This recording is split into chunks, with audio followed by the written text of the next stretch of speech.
गरुडगमन तव चरणकमलमिह मनसि लसतु मम नित्यम् गरुडगमन तव चरणकमलमिह मनसि लसतु मम नित्यम् मनसि लसतु मम नित्यम् मम तापमपा गुरुदेव मम पापमपा गुरुदेव मम तापमपा गुरुदेव मम पापमपा गुरुदेव जलजनयन विधिन मुचिहरण मुख विबुध विनुत पद पद्मा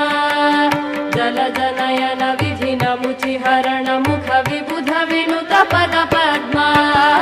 विबुध विनुत पद पद्मा मम तापमपा गुरुदेव मम पापमपा गुरुदेव मम तापमपा गुरुदेव मम पापमपा गुरुदेव।